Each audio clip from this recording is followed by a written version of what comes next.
Olá pessoal, estamos começando mais um episódio do Êxito Juris Podcast. Vamos falar de superação, propósito e impacto da solidariedade na vida das pessoas, dentre outros assuntos. E hoje nós temos a honra de receber Leandro Alves, um nome forte por trás das ações de captação de recursos que ajudam a sustentar o Hospital de Amor e de Rondônia, e não somente de Rondônia, né, mas a gente estava conversando agora há pouco, já trabalhou com Acre até hoje, né? Perfeito. Roraima, Amapá, toda a região norte, e mantendo o Hospital de Amor firme, vivo, funcionando e salvando vidas. Leandro, seja muito bem-vindo. Para começar, eu gostaria que você falasse um pouco das suas raízes. Temos algo em comum, moramos em Cerejeiras, você morou em Cerejeiras, mas é de Corumbiara, né? Verdade. Conte-me como é que foi essa trajetória, conta um pouco das suas raízes, de onde vêm essas raízes suas? Perfeitamente, quero agradecer a oportunidade de estar aqui com vocês nesse bate-papo bacana. Tenho certeza que as pessoas que vão estar nos assistindo vão ter um antes e um depois da visão sobre esse trabalho do Hospital de Amor. E sempre digo que o Hospital de Amor hoje no nosso estado de Rondônia é o maior patrimônio que nós temos, né? Mas eu sou, como se diz, Leandro Alves da Silva, sou nascido na cidade de Cerejeiras, aqui de Rondônia, sou rondoniense. Lá até hoje reside a minha família toda em Cerejeiras. Também morei em Corumbiara, minha infância toda, né? Praticamente morei em Corumbiara. E aos 14 para 15 anos que nós viemos para Cerejeiras, quando a minha mãe mudou para Cerejeira para dar estudo, né? Porque na época no sítio não tinha, só tinha até a quarta série naquela época, né? Só o fundamental. E aí o ensino médio não tinha. Então sou irmão, tenho mais 6 irmãos, somos em 7 no total. São 5 mulheres, 2 homens. Sou o mais velho dos homens, né? Uhum. E para mim, desde o início, quando minha mãe se separou do meu pai, eu tinha 5 anos de idade, então a responsabilidade já começou cedo, né? Mas eu me orgulho muito de ser rondoniense, me orgulho muito de ter nascido em Cerejeira, uma terra muito abençoada. Como você disse, que já morou lá mesmo, Morei. né? A gente estava conversando aqui, é bacana, né? E eu falo que, às vezes, as pessoas que não conhecem o nosso estado, né, quando a gente viaja mesmo para fora, quando a gente fala que é de Rondônia, e a gente fala do potencial que tem Rondônia, as pessoas ficam admiradas, porque tem muita gente que não tem um conhecimento dessa potência que tem o nosso estado de Rondônia, entendeu? Então tem muita coisa a ser explorada ainda no nosso estado, então eu tenho muito orgulho de ter nascido e ser criado aqui no nosso estado de Rondônia. Que legal. E como você falou que é o mais velho de 2 irmãos, né? E tem mais 5 mulheres, não são 7. E como foi essa experiência de crescer sendo o mais velho dos irmãos e desde cedo tendo essa responsabilidade de ser o homem da casa, né? Como falam, né, os mais antigos, ser o homem da casa, responsável ali às vezes até pelos os outros irmãos, né? Cuidar da mãe. Como foi essa experiência? Então, quando minha mãe separou do meu pai, e assim, o meu pai, ele ele se afastou, né? Então, assim, ele não chegou, nunca nos ajudou depois que a minha mãe separou dele, né? E aí a responsabilidade, como você disse, começou cedo. Então a gente estudava no período da manhã e quando chegava em casa, almoçava, a gente ia pra roça, junto com a minha mãe. Uhum. Tinha outra irmã, 2 irmãs também que iam junto também pra roça. E minha mãe, além do trabalho da roça, ela também trabalhava na época de agente de saúde e vendia em casa também Avon, né, naquela época, vendia roupa para dar o sustento dos 7 filhos, né? Tinha os parentes, o tio, né, que já faleceu, foi o Silvino, e assim, para nós foi um pai também que nos ajudou a criar, né? Meu finado vô, né, o Joaquim, que eu orgulho muito até hoje, que foram, né, criar, nos ajudou minha mãe a nos criar, entendeu? Então essa responsabilidade chegou cedo, né? Eu me lembro até hoje, como até os meus 14 anos que a gente morou no sítio, eu praticamente o arroz e o feijão dentro de casa eu colocava. O restante que minha mãe ganhava era para as outras coisas, entendeu? Então a gente veio essa responsabilidade de ajudar a minha mãe a criar os outros filhos, entendeu? Eu me orgulho muito dessa parte da infância, daquela época, assim, para mim foi algo marcante de ter essa responsabilidade, poder ajudar a minha mãe, e até hoje continuo ajudando ainda, entendeu? Mesmo não morando mais lá dentro da casa, mas até hoje, graças a Deus, hoje ela é aposentada, mas tem algumas necessidades e todo mês, graças a Deus, eu tenho a oportunidade de continuar ajudando ela. Que legal. Tem uma situação que ocorre no Brasil, do trabalho infantil, né? Trabalho infantil que é muito combatido, né, pelas autoridades. Eu particularmente eu comecei a trabalhar cedo também, apesar de que meu pai sempre teve empregos bons e tudo, né? Mas desde 14 anos eu já dava aula de inglês, dava aula de natação e tudo. Mas tem essa cultura que é mais política do que outra, de não deixar, não permitir e criminalizar o trabalho infantil.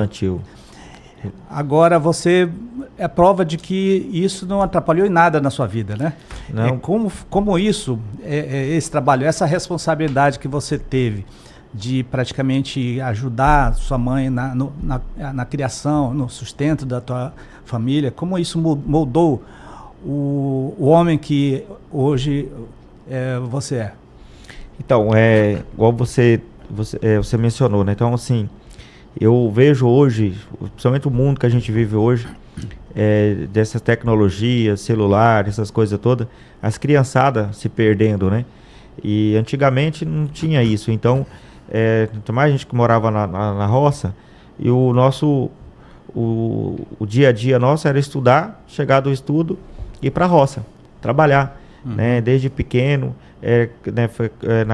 na roça, capinar, roçar, colher milho. Lembro até hoje, naquela época era triadeira, né? Hoje acho que nem existe mais, né? Na roça, triadeira, né? O feijão era no cambão. No cambão, né? Então, eu me orgulho muito dessa minha infância. Isso me ensinou a realmente ser o homem que eu sou hoje, principalmente dos princípios, né? Dos princípios que minha mãe nos ensinou, mesmo não tendo aquela figura de um pai dentro de casa, entendeu? Mas eu tinha um tio, tinha um vô, que também me ensinou os princípios, o respeito, né? Para respeitar minha mãe, respeitar as pessoas. Eu lembro, na nossa época, o tio estava conversando com as visitas quando chegava, nós não passava no meio na frente, não passava. E se quando qualquer coisinha que desse um olhar dele, né, ele sendo um olhar que ele olhava, você já recuava, você sabia que aquela questão de respeito mesmo, entendeu? Hoje a gente não vê isso mais, entendeu? A gente vê hoje a meninada hoje tudo se perdendo, entendeu? Por falta desses princípios, por falta desses ensinamentos, entendeu? Então a minha mãe, devido a ter essa figura de não só como mãe, mas como pai também, né, para ter tido essa responsabilidade, fez e nos ensinou primeiramente a respeitar as pessoas e ter a humildade, né? Graças a esse ensinamento a gente tem uma humildade muito grande, a gente chega, entra e sai de qualquer lugar com muito respeito, né?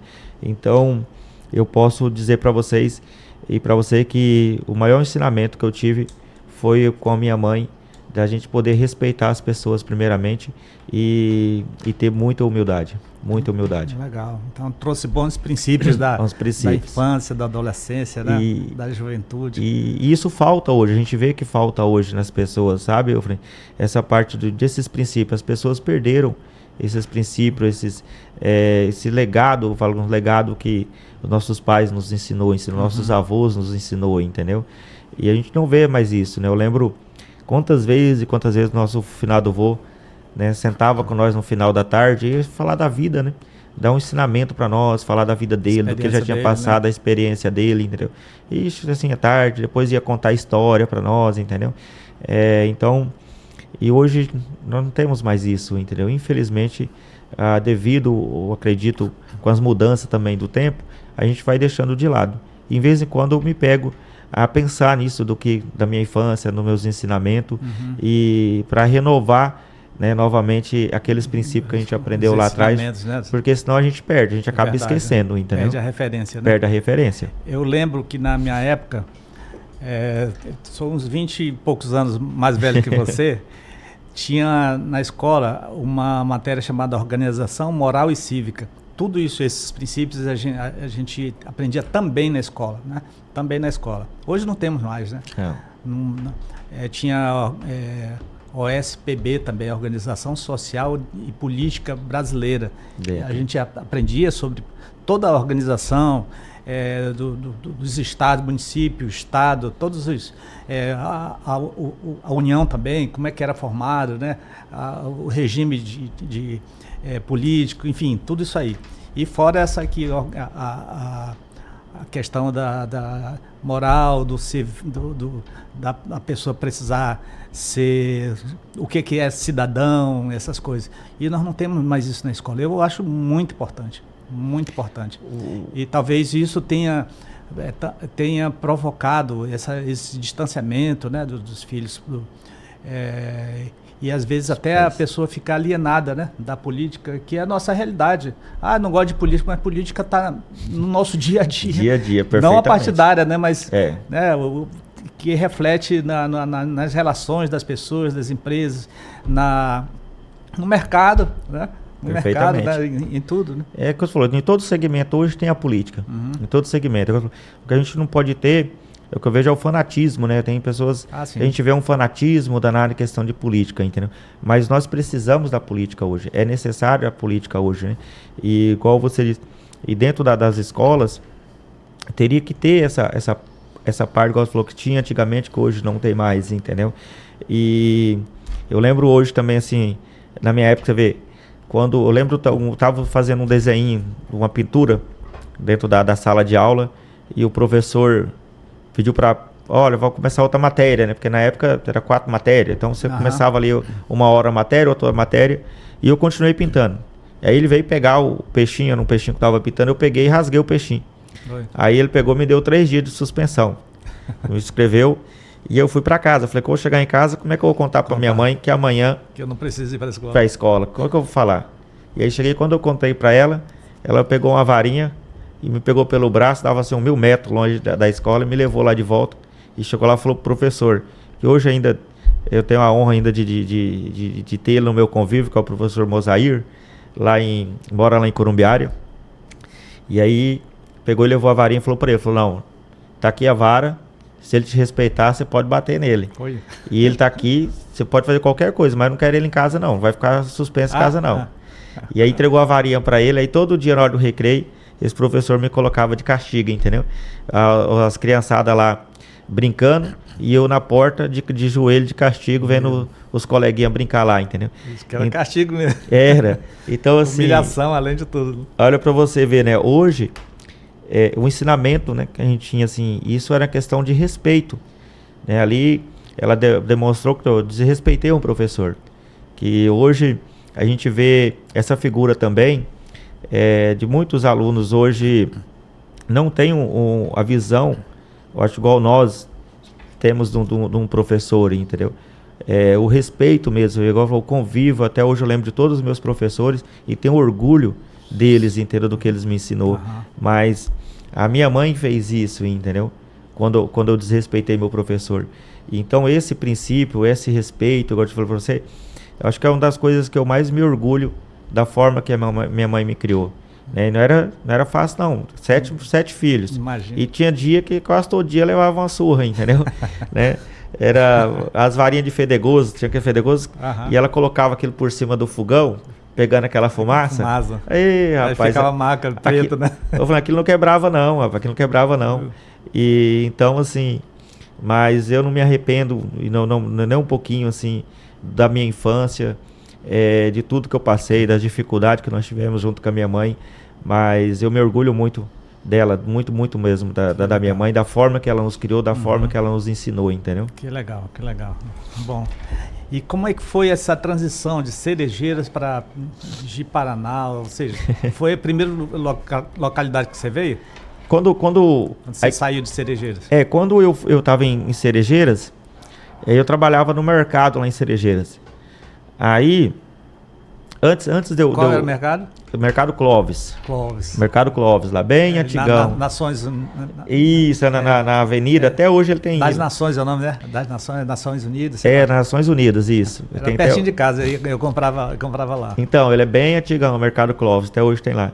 Aí antes de eu na época, eu trabalhava no Mercado Clóvis, e aí o meu tio, né, meu finado tio, ganhou para prefeito nessa época, em 2005, ele ganhou para prefeito em Corumbiária. E aí, um ano e pouco depois que ele já assumiu, eu fui para lá trabalhar com ele na prefeitura. Aí trabalhei um ano mais ou menos com ele, e aí veio aquela lei do nepotismo, e eu fui exonerado. Tá. Aí eu ia voltar para Cerejeiras, e aí um colega meu, uma amiga minha, me chamou para fazer uma entrevista no Banco do Brasil. Aí eu fui trabalhar no Banco do Brasil, ficar ajudando os velhinhos ali fora, entendeu? Para ficar 3 meses, acabei ficando 1 ano e 2 meses. Olha só. Aí quando fechou esse 1 ano e 2 meses, tava abrindo o Cicobi, lá Cicobi Credisul em Corumbiária. E aí eu entrei no Cicobi, subgerente. 4 meses depois eu assumi a gerência lá em Corumbiária, da agência. E aí em seguida eu vim para Vilhena. Aí depois de Vilhena que eu vim para Porto Velho. Porto Velho. Em Porto Velho. Isso foi 2009, 2010, quando eu vim para Porto Velho. Mas eu já vim para Porto Velho. Na época, tava tendo muito aquelas empresas multiníveis. Eu sei, né? Na época foi a Monavi. E eu peguei essa Monavi e vim para Porto Velho. Para expandir ela, né? Aí com 3 meses que eu estava em Porto Velho, foi tudo de água abaixo novamente, né? E aí, várias empresas multinível, né? Várias empresas. E muita gente naquela época lá se deu mal, né? Na verdade, querendo ou não, isso era uma pirâmide, pirâmide, né? Pirâmide. Então, chega um momento, quando chega lá no topo, lá não tem pra onde. Que tá ali, só os primeiros ali que ganham mesmo ali. E aí os caras, eles mesmo mudam, né? Eles pegam uma, quando eles vêem no meio do caminho, já pega outra, já para aquela aí. Quem tá ali dentro ali acaba, no final, tendo dificuldade, né? E aí eu peguei... Estando em Porto Velho, aí um dia eu fui visitar o Salatiel, que ele é presidente da Sescop, e aí visitando ele, conversando, ele falou, você não quer voltar pro Cicobi de novo? Eu falei, eu quero. E eu não queria voltar para trás, né, porque estava lá em Porto Velho, e falando para minha mãe que estava tudo bem, mas não estava bem, era nada, entendeu? E aí eu falei, não vou voltar, né, eu vim bem para cá, eu tenho que voltar ao menos empregado, né? E aí o Salatiel me convidou para mim voltar para o Cicobi novamente em 2011. Aí eu peguei e voltei. 2010 para 2011 voltei para o Cicobi novamente, entendeu? Na região de Porto Velho. Aí lá começou... A gente tinha 2 agências, da Portocrédito, Cicobi Portocrédito em Porto Velho. E aí começamos a expandir para os interiores. Aí a primeira agência que nós fomos foi para a União Bandeirantes. Na época o Toninho, que era o meu gerente, falou, Leandro, nós vamos abrir uma agência União Bandeirantes, você tem coragem de ser gerente lá? Eu falei, tem. E aí nem conhecia, entendeu? Aí fui pra lá, conhecer a União Bandeirantes. E na época, quando eu cheguei lá mesmo, era o distrito, não tinha o asfalto, não tinha bem... Eu conheço lá. E, rapaz, da poeira, você subia em cima do morro, tem um morro grande lá, chegar no final da tarde, você não via casa, só via poeira. Só poeira. Hoje, graças a Deus, já tá bem... Tá asfaltado, tá bem. Tá bem. A estrada mesmo, nessa época lá, a gente demorava 3 horas para andar os 60 km, 3, 4 horas para andar aquele período de 60 km, entendeu? Tão difícil que era, entendeu? Mas foi uma experiência muito boa, um distrito muito rico, entendeu? Muito rico mesmo. Hoje tem mais de 20 mil habitantes naquele distrito hoje lá. E graças a Deus é uma das maiores agências que a Cicobi hoje virou Credisul, né? Depois fizeram a portabilidade, virou a Credisul. E é uma das maiores agências, né? Em seguida, foram abrir a agência em Nova Mamoré, lá em Nova Dimensão, fui para lá também. Depois em Vista Alegre do Abunã, a gente abriu a agência lá também, eu estive lá presente. E Itapuã também, a gente foi o primeiro gerente também em Itapuã, também do Cicobi, entendeu? E abrindo, você ia para a gerência lá? Ia para a gerência, fazia os primeiros, você vai para lá ficar 6 meses lá. E acabava ficando, era 1 ano, 2 anos lá, entendeu? E aí, naquele período tá abrindo outra agência. Aí eu ia para lá, fazia a captação, treinava gerente, entendeu? Depois deixava o gerente dando continuidade, eu voltava de novo, entendeu? Meu pai trabalhou no Basa, lá em Manaus. Trabalhou até aposentar. Ele veio para Porto Velho a convite do primeiro presidente do Beron, que era amigo dele lá do base, que aposentou lá também. Aí Certo. veio para Porto Velho, veio para Rondônia.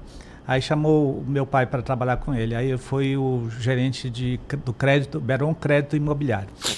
Mas é pouco tempo, uns 3 anos só que ele trabalhou lá, depois foi embora para o Ceará. Aí morreu lá.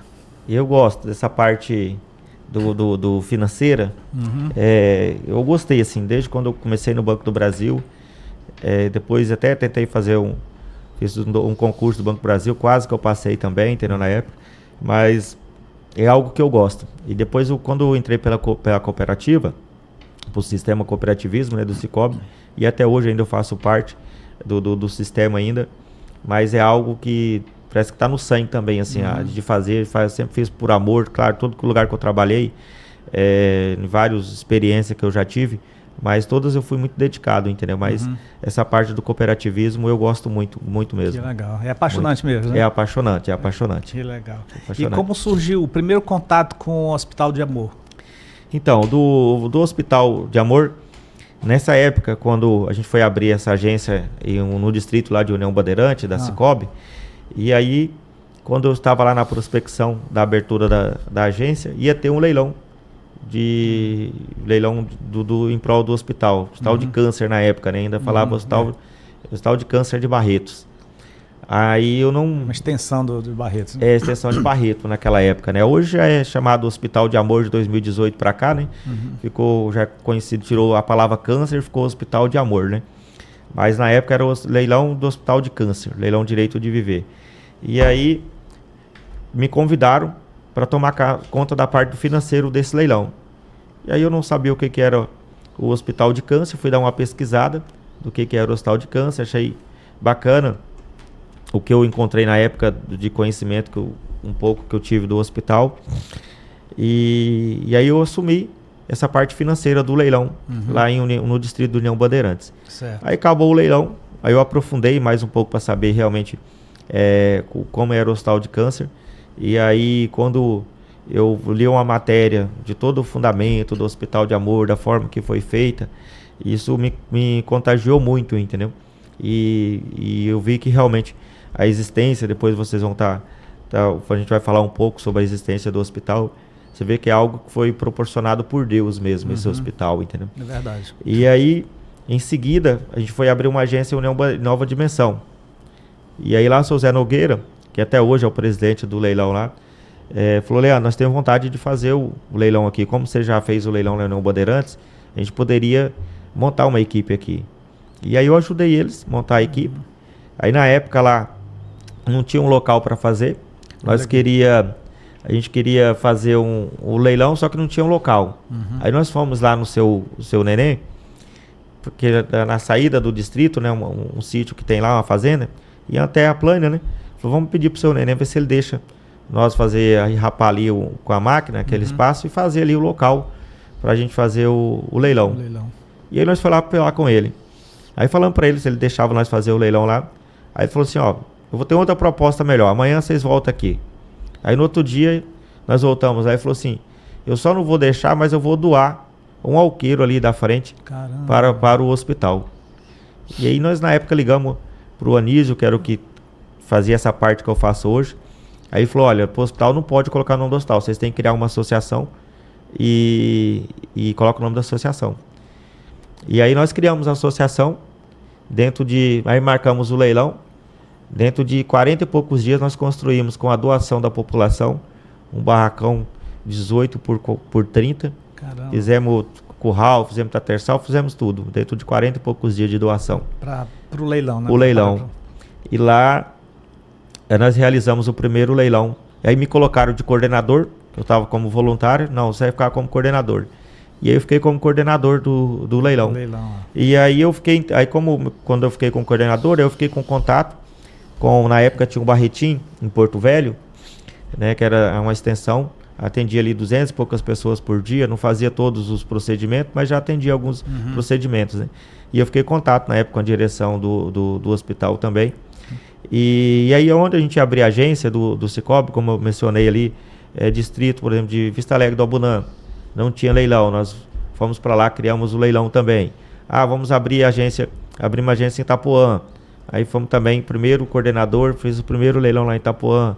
Triunfo foi a mesma coisa aí, entendeu? Onde tinha agência do Cicobi, Onde tinha agência. Quarta linha do Ribeirão, lá em Mamoré também, Jacinópolis também, entendeu? Então, aonde a gente ia abrir agência, a gente já encabeçava essa missão de poder ajudar o Hospital de Amor, entendeu? Que legal. Aqui temos uma imagem de... Isso aqui é o que? Um leilão? Esse leilão, ele é um recinto próprio também. Ele é da Cedive, que é chamada ali em Nova Brasilândia. Inclusive, domingo agora, aconteceu lá acho que foi o 12º ou 13º leilão em Nova Brasilândia. Esse recinto também, fugiu da memória aqui, o rapaz que doou. Ele doou 2 alqueiros na chegada ali de Nova Brasilândia. 24 mil metros, né? Para poder fazer um recinto também, que é chamado agora Cedive, é o nome dessa associação. Um balão ali. E está no balão ali, Cedive. E domingo eles realizaram um leilão lá com arrecadação de 805 mil. Caramba. Arrecadou domingo agora lá no município de Nova Brasilândia. Puxa, que legal. Aqui foi o último agora, nós reunimos Rondônia, Acre, Amazonas, Pará e também veio o coordenador de Roraima. Olha só. Tá nessa foto aqui. Nós encontramos, foram 100 e poucas pessoas, quase 200 colaboradores. Aí tem coordenador, presidente de leilão. Essas pessoas é tudo voluntário. Mas foi para algum evento ou foi para treinamento? Foi para um evento do hospital, todo ano. Nós, junto com o presidente do hospital, o Henrique Prata, ele vem e nós reunimos esses coordenadores, essas pessoas de linha de frente, que são voluntários, para poder fazer um alinhamento com eles entenderem como é que está o hospital, as despesas que tem do hospital. O Henrique traz essa palestra para poder passar para eles, né, para eles terem mais argumento também e ver realmente a necessidade que o hospital tem dessa parte voluntária, entendeu? Porque essas pessoas é muito importante para o hospital. Hoje, 60% do recurso que chega para o hospital vem através desses trabalhos, através desses anjos e anjos aí que o hospital tem, entendeu? Pra você ter uma ideia, hoje o hospital ele custa para nós 1 bilhão e 300 por ano. Falta 1 bilhão de doação, falta 1 bilhão todo ano que vem desse trabalho dessas pessoas voluntárias, desses guerreiros e guerreiras aí que nós temos em todos os municípios e distritos, entendeu? Poxa, então, aqui também, deixa eu lembrar de qual... Cressol. Deixa eu ver onde é essa imagem aqui, mas acho que acho que tá lá em Montenegro. Montenegro. Tá lá em Montenegro. Esse barracão também é um recinto próprio, também que foi feito em prol do hospital, que é uma associação, a Besmão, que tem lá também, que ajuda também o hospital, entendeu? Então hoje o carro-chefe nosso são os leilões que nós temos hoje em todos os municípios e distritos do Hospital de Amor, onde a gente fazemos a arrecadação. E é muito bacana esses eventos, porque não é só o gado que é o forte, entendeu? Lá você pega desde de um garnizé, de um pato, de tudo vem de doação. É muito lindo esse trabalho. Cada um dentro da sua possibilidade, né? Dentro da sua possibilidade. Mas é muito, muito gratificante, assim, é muito lindo o que a população nossa do estado de Rondônia faz por esse hospital, entendeu? Nós somos hoje o estado que mais arrecada recursos para o Hospital de Amor, é o nosso estado de Rondônia. Caramba. O estado de Rondônia. Então, e aí, quando eu peguei e... Quando todo lugar, né, quando a gente estava citando, que a gente abria a agência do Cicobi, a gente cabeçava para fazer essas coordenações do hospital. E em 2017, quando o Anísio tinha sido desligado do hospital, e aí eu recebi o convite para poder assumir o hospital. Então, desde 2017, eu virei colaborador do Hospital de Amor. Deixei de ser voluntário, né? E virei colaborador do Hospital de Amor desde 2017. Full time é Hospital de Amor. Hospital de Amor hoje. Eu faço parte ainda do Cicobi. Eu sou do Conselho Administrativo ali de Ouro Preto, da Cicobi de Ouro Preto. Uma vez por mês nós reunimos lá para poder ver como é que está a agência, né? Não só ver os números, né?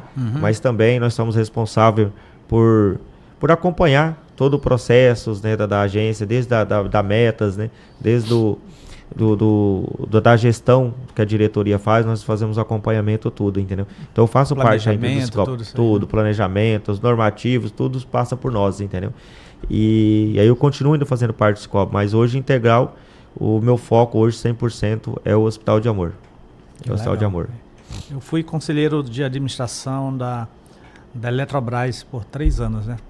E, na época eu trabalhava na Ceron e veio uma legislação que as empresas de capital misto tinham que eleger um representante dos empregados no conselho de administração, né? Então fui o primeiro conselheiro eleito da administração representando os empregados. Passei 3 anos. E Brasília todo mês para. Então eu sei o que é isso aí. Não é fácil não. Quando você fala, conselheiro, vai só para receber. Mas não é isso. Não, é planejamento, ver as contas, o direcionamento, né, da empresa. E é uma responsabilidade muito grande. Você vê assim, a gente tem. Quando a gente foi eleita a nossa chapa, aí foi mandar documentação, o Banco Central teve que ficar aprovar, entendeu? A nossa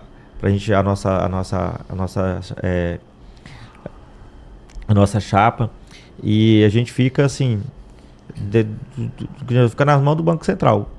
Então, hoje, por exemplo, se acontecer alguma situação dentro da cooperativa, nós é responsável, nós vamos responder por aquilo lá. Então, nós temos os diretores. Digamos que um diretor fez alguma coisa de errado. Se nós não tomar providência, o Banco Central pega nós, entendeu? Então, assim, é uma responsabilidade muito grande também, muito grande. É verdade. No meio de toda essa confusão que é a sua vida, imagina a sua agenda como é que é, né? Pelo pouco que a gente tem conversado, eu imagino. Você passou por entrar um pouquinho na vida pessoal, pode? Pode, com certeza. Você passou por um divórcio, né? E mudança dos filhos para Cerejeiras de volta. Como é que foi isso aí? Como foi conciliar tudo isso aí com o trabalho voluntário? Porque então, a gente sabe que um divórcio não é fácil, né? Não. Só quem passou sabe como é que é complicado, né?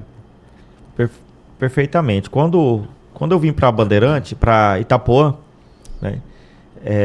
Para abrir essa agência em Itapuã, aí naquele período aluguei meio casa, tudinho, vinha para poder na época minha esposa também mudaria, né, para Itapuã. E aí nesse período que eu estava em Itapuã, ela decidiu não ir para Itapuã mais, entendeu? E aí ela decidiu voltar para ir para Cerejeiras. Mora minha família, a família dela também mora na cidade vizinha lá, Corumbiária, né? Sim. E ela resolveu ir para lá. E aí, devido a gente já estava tendo uns problemas conjugal, e aí a gente resolveu se separar definitivamente, entendeu? Aí ela voltou para Cerejeiras, eu fiquei em Itapuã, e aí em seguida eu vim para Ouro Preto, tá tendo uma vaga de gerente comercial, devido a ficar mais próximo, né, para eu poder estar indo para Cerejeiras, para estar mais próximo também da minha família do filho. Aí eu vim para Ouro Preto. E aí quando eu saí de Itapuã que eu vim para Ouro Preto, lá eu também tinha essa função de coordenador do hospital, mas mesmo em Ouro Preto eu não continuei ainda nos finais de semana, eu iria para alguns leilões, principalmente na parte financeira, ia para lá ajudar o pessoal na parte financeira, entendeu? Então assim, toda mudança não é fácil, né? Não. Toda mudança não é fácil. Mas, e na época o meu filho ele estava bem pequeno, estava com 3, ia fazer 2 anos e pouco, quase 3 anos. Novinho. Né, bem novinho. E graças a Deus, muito apegado, e até hoje, né? Mas a cada 20 dias eu ia lá para lá, entendeu? Cada 20 dias eu descia para Cerejeira. Saía na sexta-feira de tardezinha, passava o final de semana, no domingo de tardezinha, voltava embora, entendeu? E até hoje, eu não passo, mais tardar é 30, 40 dias, estourando 40 dias para mim ir lá ver ele, entendeu? E qual a idade dele? Hoje tá com 11 anos. Olha só. Ele tá com 11 e a Ana Luísa tá com 14 anos. A Ana Luísa tá com 14 anos e ele com 11 anos. Que legal. A Ana Luísa tá morando em Campinas, lá em São Paulo. Mora em São Paulo, né? E o Luan tá em Cerejeiras, tá com 11 anos, né? Certo. Mas graças a Deus, assim, a gente tem um bom convívio, entendeu? Hoje é um bom relacionamento. Temos um respeito, entendeu? Com a minha com a ex-mulher, entendeu? E isso é importante até pela criação do filho, entendeu? Os filhos sempre vão estar... Não tem ex-filho, né? Não tem exatamente, não tem ex-filho, né? Então tem assim, um convívio muito bem, tanto com o Luan, tanto com a Ana Luísa também, entendeu? E o que mais motivou você continuar a fazer? Como nós falamos, o divórcio abala, né, totalmente a vida tanto do homem quanto da mulher. Talvez mais da mulher, né? Mas o que motivou você continuar fazendo esses eventos, principalmente fim de semana, né? Com tantas mudanças que ocorreram na sua vida? Eu acho que assim, eu falo, igual eu disse, quando eu comecei lá atrás, 2012, quando eu conheci esse projeto do Hospital de Amor, quando eu fui entender realmente a causa do hospital, eu falo assim, acho que Deus, estava traçado o caminho, entendeu? Acho que estava traçado, assim, já estava designado por Deus, traçado por Deus, que acho que no futuro eu ia estar assumindo essa gestão, porque eu sempre tive vontade. Eu ainda falava com o Anísio, quando surgiu uma vaga para o Mato Grosso, quiser abrir leilão para lá e o hospital querer, eu tenho coragem de ir para lá, entendeu? Eu ainda comentava com ele quando a gente ia para os leilões, né? Fazer os leilões junto.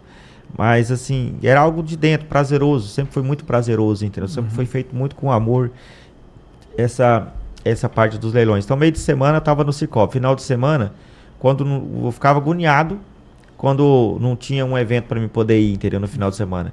É muito gratificante, é muito prazeroso, entendeu? Né, de fazer isso, entendeu? De você saber que um simples gesto que você está fazendo ali, você está ajudando centenas, dezenas e milhares de pessoas que estão precisando desse tratamento oncológico, entendeu?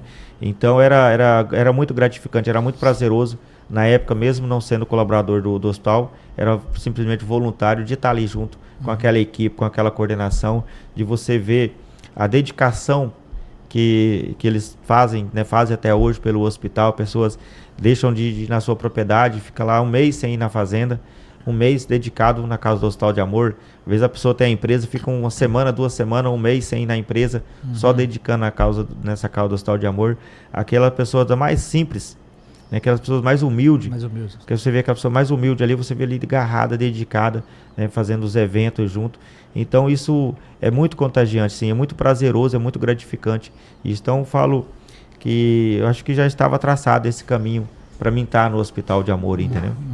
Tem uma música que diz, tem uma frase interessante. Um dia desse eu falei para minha esposa, e ela de vez em quando fala para mim também, foi Deus que mandou seguir os teus passos, né?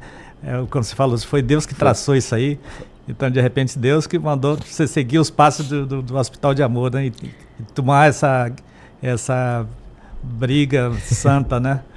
Essa batalha para você, né? Porque quando você, eu falo assim, qualquer causa hoje, qualquer causa voluntária que você vai estar fazendo, quando você entra por fazer de coração, independente do lado financeiro, independente do lado político, dependendo de qualquer outra coisa, eu falo que você pode se tornar um político.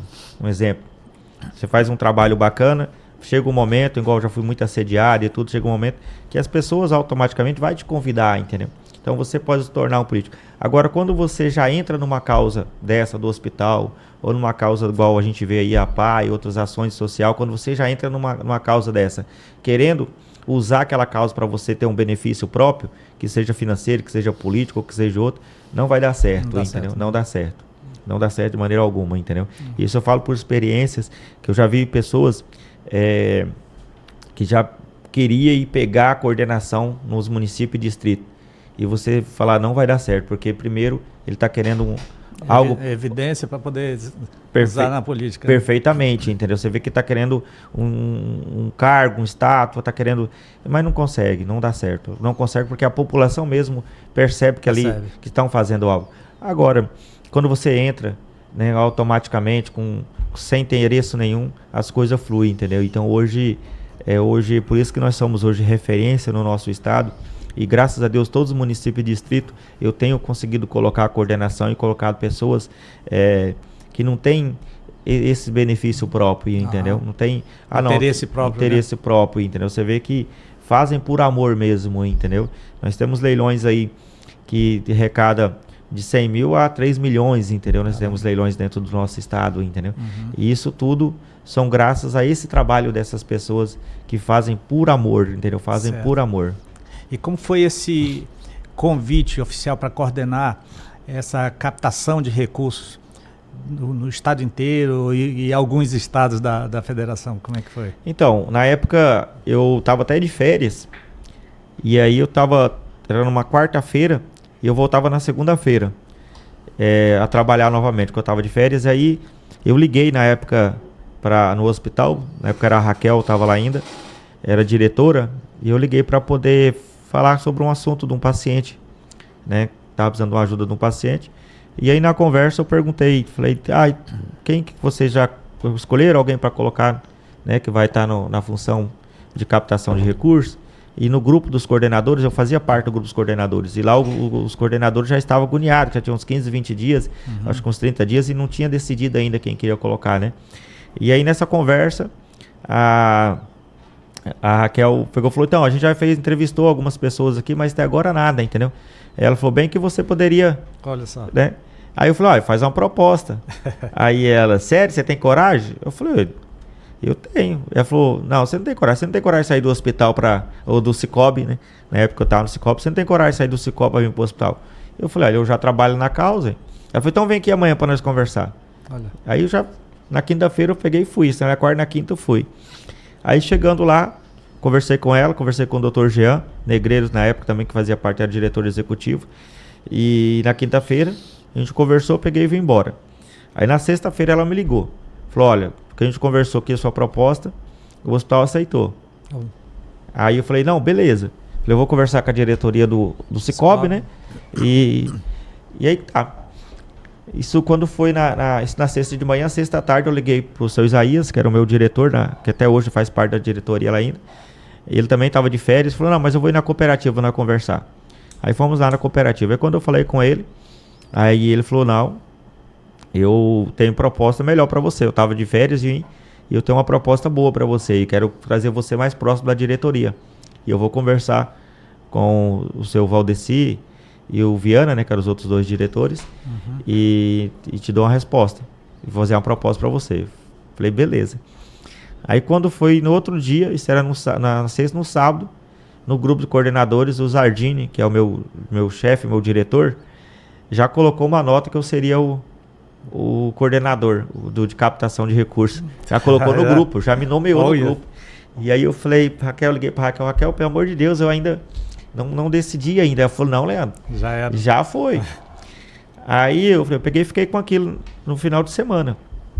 E pedindo a Deus, se for realmente para mim, da sua vontade, assumir, né? Toca no meu coração, deixa, né, agir. E aí foi na segunda-feira, eu dormi, né, no sábado quase não dormi, preocupado com aquilo, que a minha vontade era de vir para o hospital trabalhar. Mas tinha uma outra parte também que não queria que eu saísse do Cicobi, entendeu? Mas aí quando foi na segunda-feira, eu cheguei de manhã cedo e falei pro seu Isaías, eu vou agradecer o senhor ter falado, não sei se o senhor já falou com os diretores, já falei. Falei, então, eu vou te agradecer, mas eu vou pro hospital. Aí ele, sério, você não vai nem escutar a proposta? Aí ele falou, quantos que eles te deram a ofertar lá? Eu peguei e falei, ele falou, não, aqui é muito mais do que isso. Olha. Eu falei, seu Isaías, não sei, algo tá me tocando dentro do coração que é pra mim ir pro hospital. Eu gostaria que o senhor só deixasse as portas abertas, se amanhã ou depois eu precisasse voltar, né? A gente não sabe se ia dar certo no Cicobi ou no hospital ou não.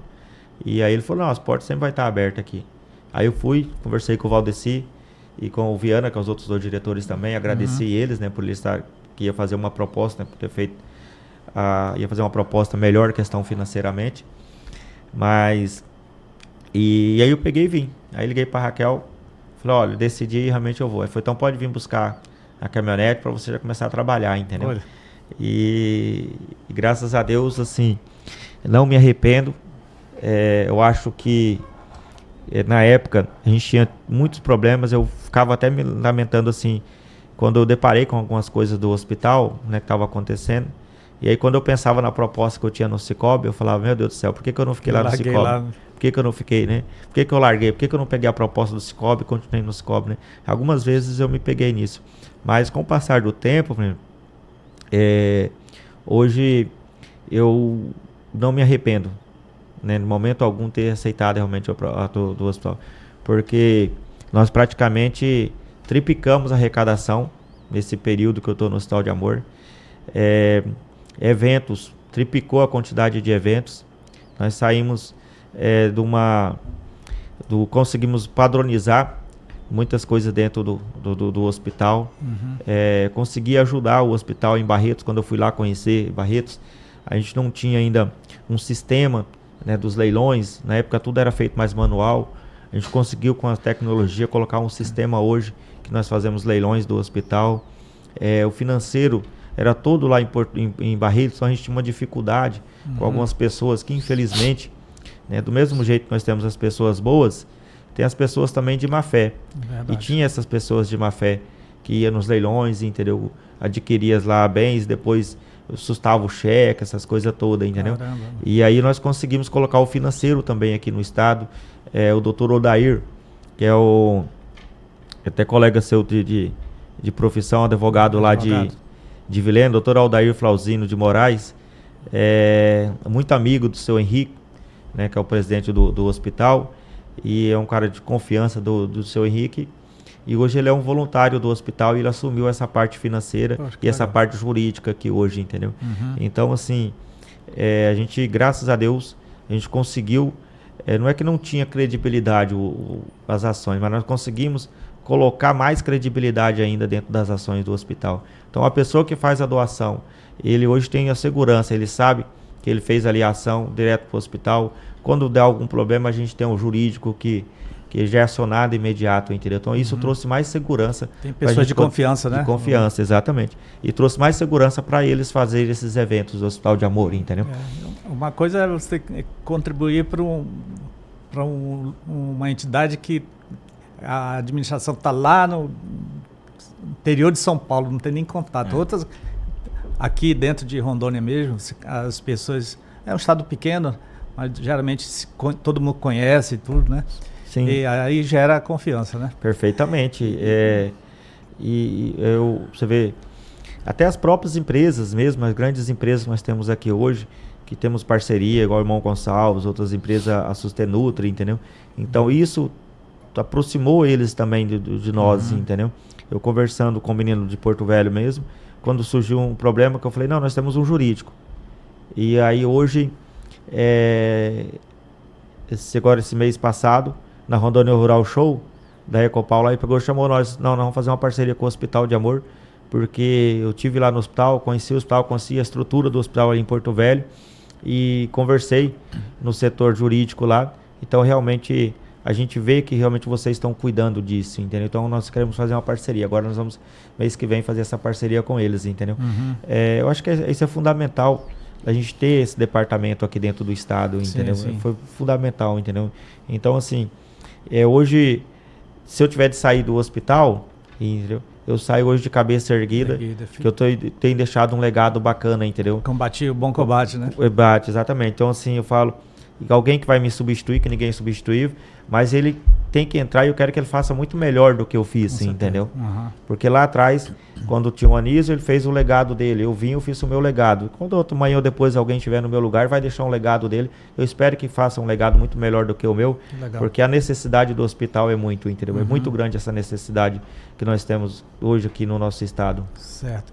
Você coordena e lidera mais de 100 eventos por ano. É isso? Como é que funciona essa estrutura? Então... E quem substituir um dia, né, vai ter uma grande responsabilidade, né? Perfeitamente. Quando eu iniciei em 2017, eu tinha o Acre, Amazonas, parte dessa região ao norte eu coordenava todos. E aí só como foi crescendo muito, e o hospital foi autorizando, a gente contratou um menino que é responsável pelo Acre, hoje tem um que é responsável Amazonas até a metade do Pará, e outro que pega do Pará até o Amapá, e agora eu estou terminando de montar uma equipe também que eu quero colocar em Roraima. Então, eu ficar focado mais em Rondônia. Rondônia hoje, esses mais de 100 eventos, o forte nosso é os leilões, que dá em torno de 60, 62 leilão por ano, que é o leilão de gado e de prenda que nós organizamos. E os demais são cavalgada, que nós temos, são jantar beneficente, são almoço beneficente, são feijoada, às vezes pagode, né? A gente fala o pagode do amor, já tem Machadinho, sempre faz lá o pagode do amor. Tem as as mulheres, Rosa do Texas aqui de Teixeirópolis, que faz um evento ali só de mulheres, um leilão, um bingo, né? Agora, recentemente de Ouro Preto, as mulheres de Ouro Preto mais o Vale do Paraíso fizeram lá um chá só entre elas, né, chamado Chá Entre Elas, só de mulheres, arrecadou 102 mil, um evento delas, entendeu? 102 mil, e esse dinheiro estão sendo revertido para comprar, foi comprado agora 20 poltronas, que é aquelas poltronas que nós temos para o acompanhante, que ela se torna uma cama, entendeu? Entendi. E aí estão sendo comprado 20, custa 3 mil cada uma, e elas mandaram reformar mais 40 que nós tínhamos lá, só com esse recurso que elas captaram ali, entendeu? Então, assim, são vários eventos que nós temos, assim, mas o forte mesmo é o leilão, onde são reunidos essa equipe, nós temos o coordenador do Hospital de Amor do município, aí através dele a gente monta até um presidente do leilão, que é a pessoa responsável por estar realizando esse leilão, e junto com eles montam a equipe, pessoa do financeiro, tem os captadores que saem de linha em linha pedindo o gado, tem as pessoas que fazem a captação na cidade, que passam nas empresas, né, pedindo as prendas que nós chamamos, que é um liquidificador, uma TV, um chapéu que é ganhado, entendeu? Então, assim, tem essas pessoas que passam no comércio. E os captadores também que vai no sítio, e aí pede o forte o gado. Mas às vezes o cara chega lá na propriedade, ele doa uma bezerra ou doa um bezerro, ele doa um carneiro, ele doa um porco, ele doa um pato, ele doa um garnizé. A gente tem em Vila Samuel uma disputa lá dos garnizé. Todo ano tem um casal de garnizé. E todo ano assim tem as famílias que ficam disputando no leilão quem que vai levar o garnizé. O ano passado saiu por 11 mil reais o casal de garnizé, entendeu? Por 11 mil. Então existem essas pessoas que fazem esse trabalho voluntário, que vai de porteira em porteira, de sítio em sítio, fazendo essa captação. Aí quando chega na época do leilão, é marcada essa data, reúne todo esse gado, faz a separação dos lotes, tudo, né? Recolhe todos, faz a separação dos lotes, né, por padroniza ali, por fêmea, macho, por cor, por pelagem, tudo certinho, e aí faz o leilão. Hoje a gente tem muito leilão virtual ainda, porque quando veio a pandemia, a gente tinha dificuldade. Não tinha como fazer leilão presencial, entendeu? E aí o Henrique, desesperado, porque parou todos os eventos, parou o show, né? Então você imagina você com hoje você tem uma instituição que custa 60 milhões por mês e falta 40 milhões por mês. Caramba. E aí vem a pandemia. O atendimento continua, né? Não tem... Então, assim, aí veio a pandemia, exatamente, veio a pandemia, o câncer continuou. Né? O câncer continuou, os pacientes estão lá e nós no vermelho. E o Henrique no desespero, gente, pelo amor de Deus, tem que ajudar. Aí eu conversava aqui com os coordenadores, falava, Leandro, ao menos o gado, não vai dar para fazer evento, mas nós vamos juntar o gado, nós vamos vender. Né? Nós pega o gado, vende, ao menos pelo preço comercial, uns 5 milhões aí, nós vamos ajudar o hospital. Vamos captar uns 5 milhões. E aí, isso já era meado de julho já, e nada de evento ter acontecido. Aí lá em Montenegro surgiu uma brincadeira. Eles tinha um grupo, um grupo deles, e aí colocaram uma cachaça para ser leiloada lá. Né? A gente tem uma cachaça aqui, o cara falou, vamos leiloar essa cachaça para ajudar o hospital? Bora. E aí começou eles brincando ali na cachaça, e aí a Rogéria, que é a nossa coordenadora, me ligou e falou, Leandro, dá uma olhada lá no grupo lá, o pessoal tá animado com cachaça lá. E aí... Quem se anima, né? Aí peguei, rapaz, a cachaça, já colocamos o Vaguinho, que é o leiloeiro, que faz leilão, joguei o Vaguinho também no grupo e começamos a fazer aquela resenha. Quando leiloou aquela cachaça por R$3.200. Olha só. 3.200. Aí quando acabou aquela cachaça de leiloar, um já postou a foto. Vamos leiloar esse carneiro aqui. E aí naquela noite ali, no sábado, foram leiloando ali, leiloou bastante coisinha, deu quase uns 20 mil. Olha e aí o pessoal começou a doar muito, aí o Rogério falou, não, bora marcar o leilão para amanhã. Tudo pelo WhatsApp, notando ali manual. Aí no outro dia nós já fez um leilãozinho, que já deu mais uns 40 e poucos mil. Caramba, que legal. No outro dia. Aí quando aconteceu isso, aí o Júnior, que era desse sistema que eu falei, que a gente tinha um sistema do hospital, eu liguei pro Júnior, não dá pra gente fazer algo dentro do WhatsApp, dentro do sistema, então eu falei, eu vou pesquisar. E aí ele foi pesquisar e lá nos Estados Unidos ele encontrou que ele chama API, uma tecnologia, uma API, que aí a gente configura um grupo do WhatsApp, você coloca interliga o sistema do hospital, do leilão, dentro do grupo do WhatsApp. Tá. E aí por exemplo, lá no grupo, para você dar um lance, o próprio sistema já reconhece. Você faz seu cadastro no próprio WhatsApp, você vai no privado desse WhatsApp, que é a API que nós chamamos, você coloca o seu nome, CPF, o próprio sistema já faz seu cadastro automático. Aí na hora que você está no grupo, que você dá um lance, o sistema já reconheceu que você deu um lance, ele já te mostra qual o valor que você ofertou ali, entendeu? E aí nós trouxemos essa tecnologia, o Júnior veio para cá, a gente ajustou esse sistema e aí começou os leilões virtuais. Então na época, assim, como todo mundo estava confinado, né, todo mundo confinado, e os leilões, por ser virtual, e todo mundo, rapaz, começava, tinha dia que a gente começava o leilão 7 horas da noite, acabava meia-noite, e todo dia. E aí tinha final de semana, tinha semana, tava fazendo 5 leilão, 6 leilão ao mesmo tempo.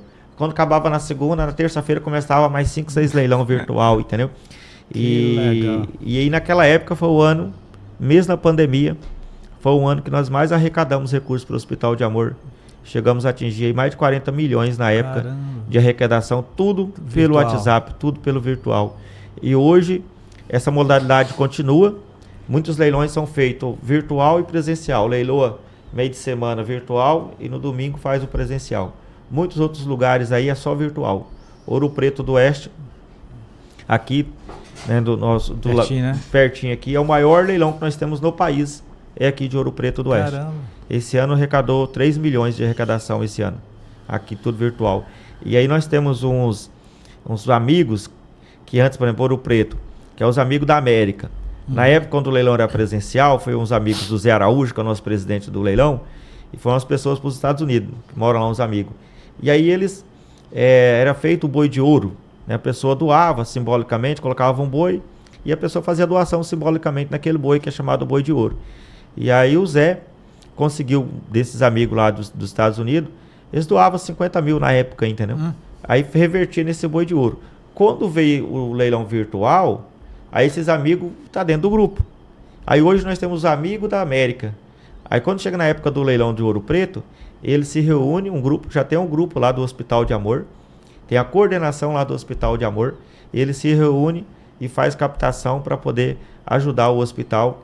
E todo ano eles ajudam com mais de $500 mil. Já esse ano, se eu não me engano, esse ano chegou quase 1 milhão de ajuda deles no leilão de Ouro Preto. Então, ajudou o povo que está lá nos Estados Unidos, consegue participar aqui. Então, essa modalidade veio realmente para ficar, entendeu? E facilitou muito essa parte de captação para nós, entendeu? E na época o Henrique ficava doido, assim, cara, porque Rondônia, mesmo com até, digamos assim, São Paulo, Mato Grosso do Sul, eles não quis avançar, aderir, entendeu? Aí o Henrique, rapaz, olha a tecnologia que, se nós colocar nossa internet aqui, é muito melhor da de Rondônia, e o povo aqui não quer fazer leilão, e vocês lá fazem leilão, entendeu? Aí você pega, por exemplo, um distrito 3 Coqueiro, lá de Campo Novo, lá para frente de Buritis, né?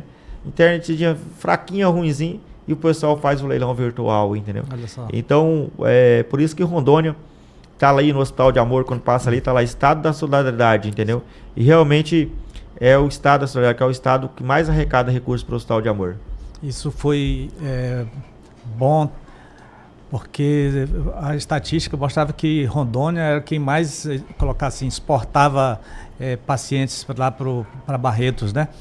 E isso veio ao encontro da própria necessidade, né? Grande necessidade do Estado, né? Isso é na época quando o Henrique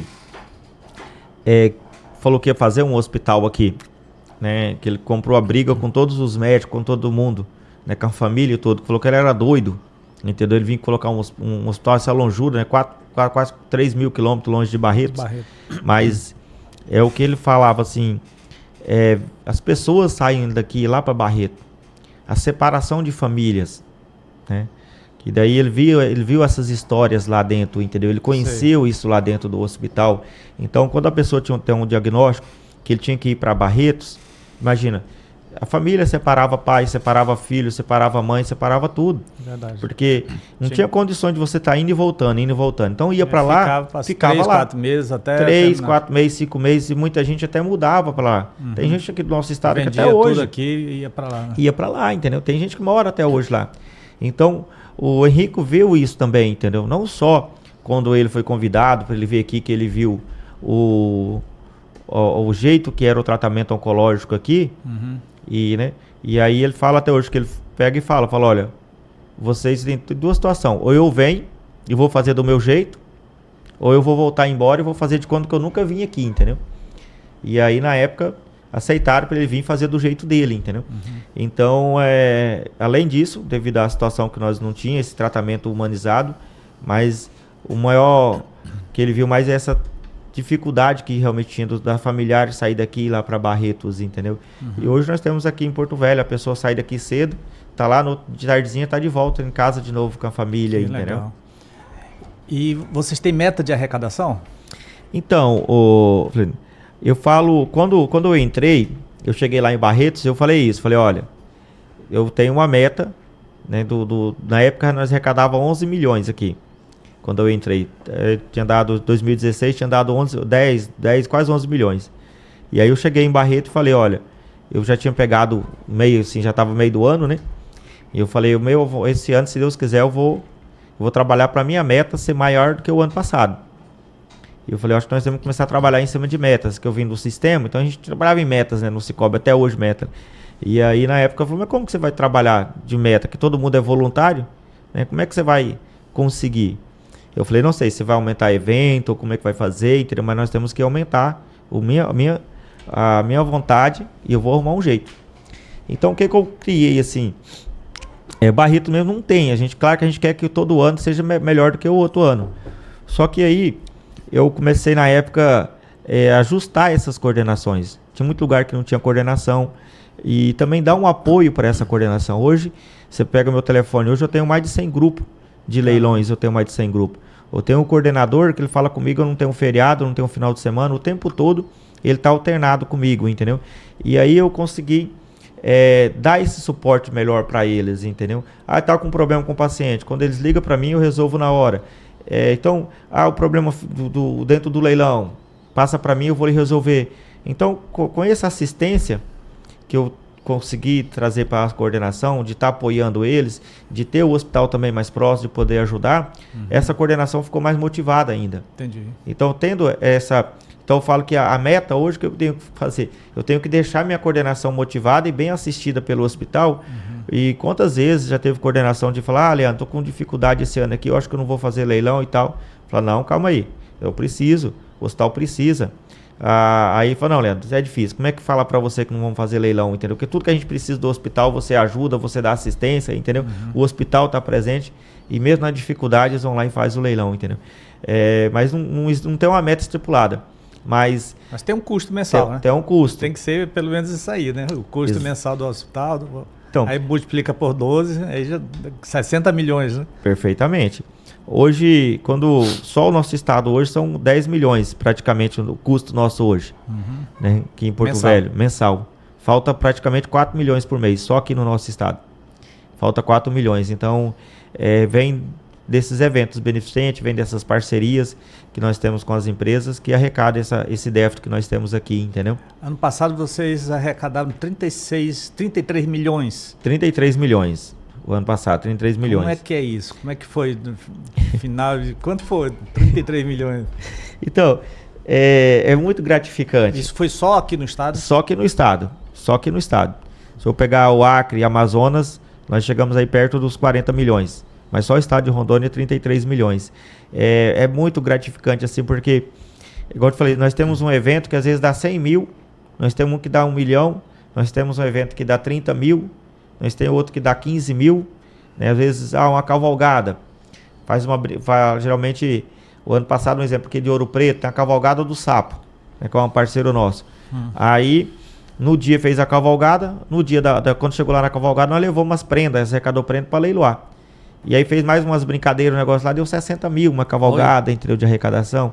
Então a pessoa, tem lugares que eles fazem aniversário, né, igual o JEP mesmo, todo ano. Agora ele parou depois da pandemia, mas antes ele fazia o aniversário e ele convidava os amigos.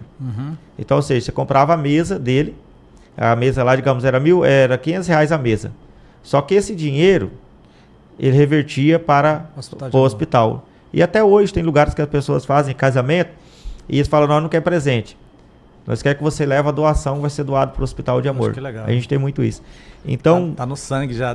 Já está no sangue. Então, assim, são essas ações que no final, quando chega lá no final do ano, aí você vai ao montante e dá os 33 milhões, entendeu? E assim, é igual das nossas latinhas, dos cofres, das moedas. Quando começou o Pix, a gente caiu muito a arrecadação das moedas. Mas agora já tem moeda circulando de novo.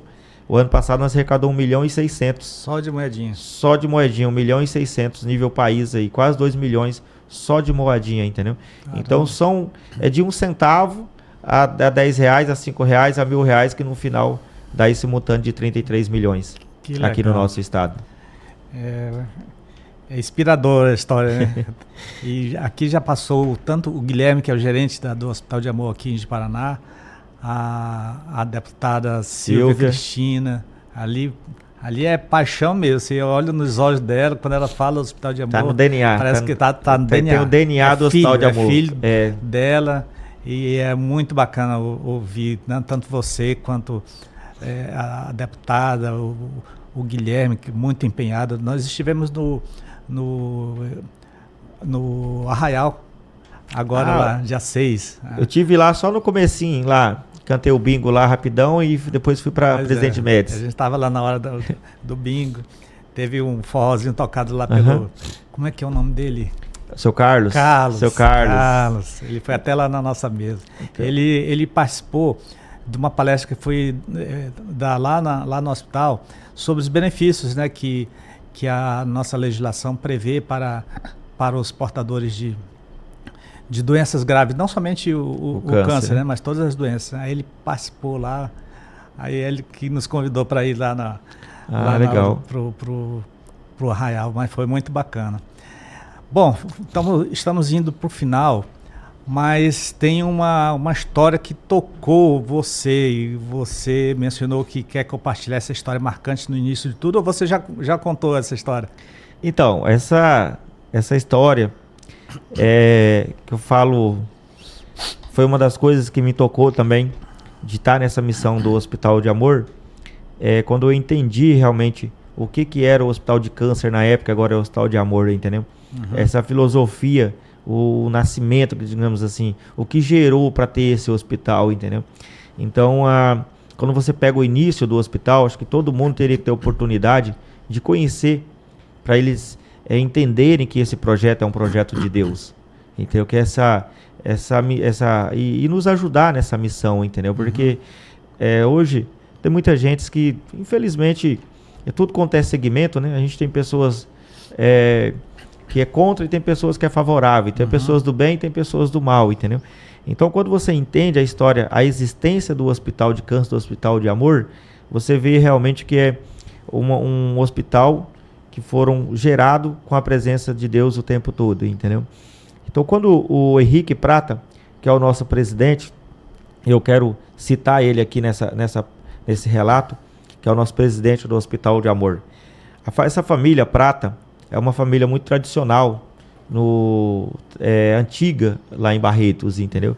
De muitos anos, daquela época ainda dos fazendeiros, dos coronel, entendeu? Então uma família muito tem uma tradição muito grande dentro de Barreto, é uma família muito rica financeiramente, então muito rica mesmo financeiramente essa família. E aí os pais do Henrique, que era o finado doutor Paulo Prata e doutora Silas, inclusive domingo agora ela veio a falecer com ia fazer 101 anos de idade. Caramba. 101 anos de idade, faleceu agora domingo, entendeu? A doutora Silas. E aí o doutor Paulo Prata, vendo as pessoas financeiramente, que não tinham recurso financeiramente, morrendo nas filas do SUS, né? E quem tinha condições naquela época de pagar um plano, até hoje, né, tinha essa válvula de escape, mas quem não tinha ficava na fila, esperando meses e meses para poder conseguir iniciar um tratamento, entendeu? E aí ele tinha a clínica, tem até hoje essa clínica lá, São Judas do Tadeus, né? Que ele é devoto do São Judas, né? E aí ele começou a atender SUS, receber essas pessoas que tirar da fila para poder... Só que aí ele criou um tratamento humanizado, um tratamento com amor acima de tudo, entendeu? Ele sempre fala que primeiro, antes de você iniciar o tratamento, primeiro você tem que resgatar a dignidade do paciente, entendeu? Que o paciente, quando ele pega um diagnóstico que ele fala câncer, a primeira coisa que vem na cabeça dele é que ele vai morrer. Verdade. Então ele já chega no hospital abalado. Então se você não resgatar essa dignidade dele, para essa autoestima dele, para ele poder realmente sentir melhor e ver que não, que tem possibilidade da cura. É o que o Hospital de Amor faz hoje. Quando o paciente entra dentro do Hospital de Amor, quando ele vê aquela estrutura, ele vê aqueles médicos, ele vê o tratamento, ele sai dali com outro pensamento. Fala, não, eu sei que aqui eu tenho uma oportunidade de ser curado, né? Então, o Dr. Paulo Prato, a doutora Cília sempre pregou isso. De tratar, primeiramente, com amor, com humanização, né? E aí, só quando chegava no final do mês, a conta não fechava. Entendeu? Porque o SUS, até hoje, paga uma merreca. Tem quase 30 anos. Quando paga, né? Quando paga. E quase 30 anos aí que eles não fazem uma atualização de preço, entendeu? Da tabela. E quando chegava no final do mês, ficava no vermelho. E aí quando chegava num período lá, cada 6 meses, aí já era funcionário que não estava recebendo, era médico que não estava recebendo, porque a demanda aumentou, o SUS pagou uma merrequinha. E aí o que eles faziam? Eles iam na fazenda, vendiam gado, para poder pagar essa despesa do hospital. Sei. Os pais do Henrique faziam isso, a doutora Silas, mas o Dr. Paulo Prato. E o Henrique foi criado, desde o molecão, com o vô na fazenda, e o vô já ensinando ele a mexer com compra e venda de gado, na lida ali da fazenda e tudo. Então o vô dele que ensinou o Henrique a mexer nisso. E o Henrique vendo aquilo, ele era contra. Ele falava para os pais dele que ele tinha que colocar fogo no hospital. Eles tinham que fechar o hospital e colocar fogo. Quem tinha que tratar daquelas pessoas era o governo, entendeu? Não era eles, entendeu? Então o Henrique era contra o hospital. Porque todo ano os pais deles tinham que vender gado na fazenda para fechar a conta também, do mesmo jeito, né?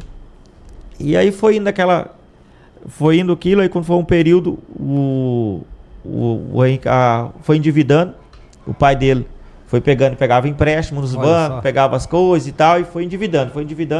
Aí chegou uma época que o padre, eles são muito devoto mesmo. Aí o conselheiro lá do Henrique falou, Henrique, ó, ou você vai assumir o hospital, porque seu pai tem muita dívida, já tem quase um ano aí que ele não paga ninguém, ou senão o nome de vocês vai pra lama, porque o negócio tá feio. Aí o Henrique pegou e conversou com o pai dele, falou, ó, eu vou assumir, só quando eu pagar o último centavo, eu vou vender, você vende aquele prédio, tira um pouco do prejuízo, nós vamos fechar o hospital. Aí o pai dele falou, não, beleza. Aí o Henrique assumiu o hospital com 32 anos de idade, estava com 32 anos nessa época, e aí ele assumiu o hospital. E aí foi negociando, muita dívida de banco, muito trem, e você tá doido.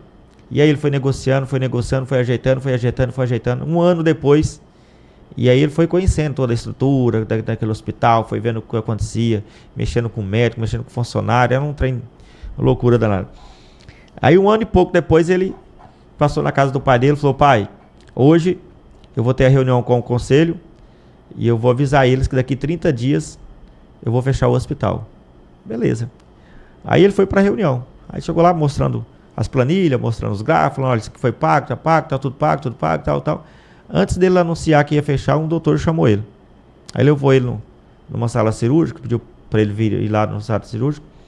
Aí mostrou um pontuário de um paciente e falou, Henrique, esse paciente aqui, ó, nós só temos vaga para ele daqui 60 dias.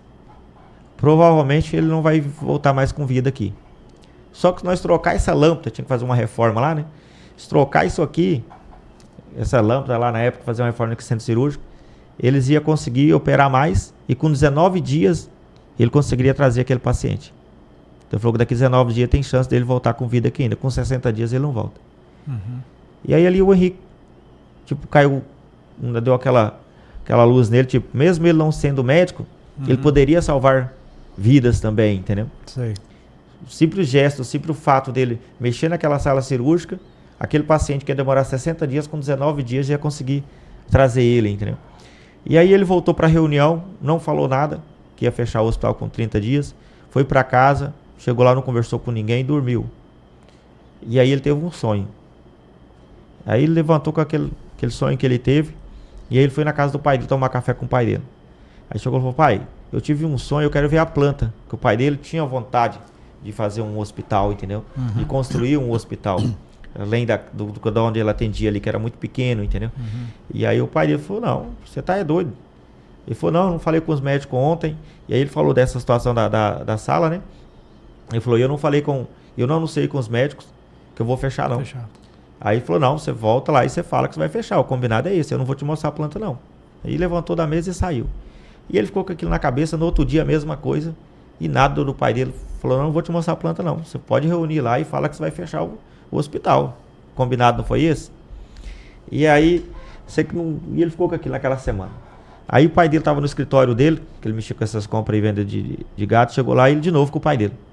Falou, pai, insistiu, né? Ele falou, pai, eu quero ver, porque assim, eu tô com uma ideia aí que eu vou sair pedindo pros fazendeiros, naquela época 20 mil, digamos que era 20 mil cruzeiros, digamos, né? Eu vou sair pedindo para cada fazendeiro, e aí quem doar, eu vou construir, eu vou colocando o nome deles nas alas, entendeu? Aí o pai dele falou, então é o seguinte, você arruma os primeiros, digamos, 20 mil cruzeiros, 200 mil cruzeiros na época, você arruma o primeiro doador, e aí você vai lá que eu mostro a planta. E o pai dele saiu. Quando o pai dele saiu, chegou um primo dele, que mexia com construtora, o Boian, que até esse tempo atrás estava lá no hospital ainda trabalhando junto com ele. E aí pegou e falou, Boian, é o seguinte, aí contou o que ele tinha sonhado, né? E só que o pai dele não tinha mostrado a planta, só que ele queria. Aí o pai dele falou que se ele conseguisse a doação, aí o Boian, bem financeiro, falou assim, Henrique, eu vou doar para você. E aí pegou, ligou para a mãe dele, que era a tia do Henrique, falou, não, vai fazer mais outra doação. Então a gente tinha 2 doações. Aí ele falou outra coisa, Henrique, eu vou ter a construtora e eu vou construir o hospital. Olha só. Aí ele falou, então bora comigo lá na casa do pai. Ele partiu lá para casa do pai dele. Aí chegou e falou assim, ó, eu não arrumei só os, digamos, 200 cruzeiros, 200 mil na época. Eu arrumei, não arrumei 2 já. E também já arrumei aqui o Boian que vai construir. E o pai dele tinha credibilidade e falou, então beleza. Aí o doutor Paulo Prata foi e pegou a planta e abriu na mesa. Quando ele abriu na mesa, era igualzinho o que o Henrique tinha sonhado há uns 3 dias atrás. Igualzinho, era um hospital grande, assim, de 2 andares, igual tem lá em Barreto. Era igualzinho. E ali, então, o Henrique começou a caminhada dele dentro do hospital, a pedir doação para os fazendeiros, depois ver os artistas, né, que tem muitas alas lá para os artistas, né. Só que, aí isso, com 32, quando ele foi, 33, ele assumiu definitivamente, 33 anos de idade. Aí a mãe dele, quando ele assumiu definitivamente o Hospital de Amor que ele começou, a mãe dele entregou uma carta para ele. Quando ele fez 18 anos de idade, a doutora Silas, ela teve um sonho. E ela pegou esse sonho e escreveu na carta o que ela tinha sonhado. E guardou por 15 anos. Com 15 anos depois, que o Henrique assumiu o Hospital com 13, ela entregou. E o sonho que ela teve, Deus revelando para ela que o filho que assumiu o Hospital de Amor era o Henrique Prata. Que era o filho que queria colocar fogo no hospital, entendeu? Então, assim, isso, quando eu li esse livro, que é acima de tudo o amor, tem nele, conta essa história do Hospital de Amor, eu tive a certeza realmente que é um hospital que tem a benção de Deus, entendeu? Então, quando eu chego dentro do hospital, o tempo todo eu sinto a presença de Deus. Que bom. E eu vejo as dificuldades e eu falo, não, vai dar certo. A mesma coisa hoje as pessoas perguntam para mim, Leandro, e se o Henrique vem a faltar? Falei, olha, do mesmo jeito que ele já estava predestinado a assumir o Hospital de Amor, você pode ter certeza que tem alguém da família deles, né? O Hospital de Amor é uma instituição filantrópica, entendeu? A pessoa fala, o Henrique é o dono. Não, é uma instituição filantrópica. Claro que a família Prata, né? Vê o pai, agora o Henrique. Pode ser que venha alguém da própria família, um filho, ou pode ser que seja outra pessoa que venha assumir, entendeu? Lá no futuro, né? Claro que eu espero que o Henrique tenha muitos anos de vida pela frente ainda, porque o trabalho que ele faz no Hospital de Amor é algo, assim, sabe? Hoje é uma instituição que tem 63 anos, que fazendo esse tratamento oncológico. 8 hospitais nós temos hoje no país, 8 hospitais que faz tratamento oncológico. Prevenção, igual aqui de Paraná, nós temos 27 centros de prevenção, que faz prevenção, o diagnóstico. A carreta, que anda todos os municípios, nós temos 55, 57 carretas, que anda todos os municípios, praticamente do estado e do país inteiro, entendeu? A gente tem agora uma expedição, que já é o 3º ano que vai acontecer, que chama Expedição Amazônias. Elas entram aqui dentro desse Apuí aqui por dentro aqui do 180 Maitá, e tal. 180, sai lá no Pará, entendeu? Caramba, Ela vai pro lado Transamazônica. da Amazonas, vai tudo.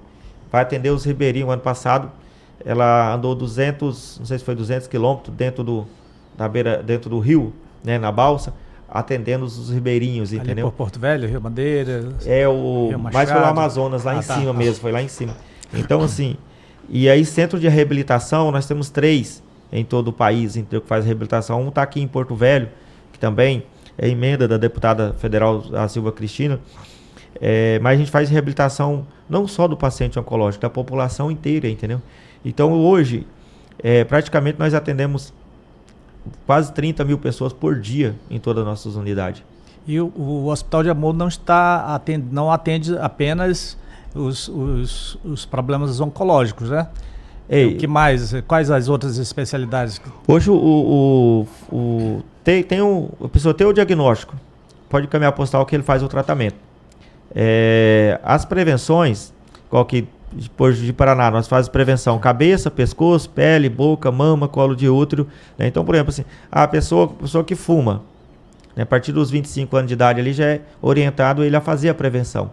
Então, se ele vem até a nossa unidade, fez a prevenção, constatou, aí ele vai para Porto Velho fazer o tratamento. Certo. Entendeu? A pessoa, principalmente as pessoas que estão expostas ao sol, tem aquelas, né, que trabalham muito com o sol, às vezes tem uma mancha, às vezes ele só não precisa, vem direto no hospital ou marca com algum coordenador, aí ele faz aqui, se tiver o diagnóstico, ele vai.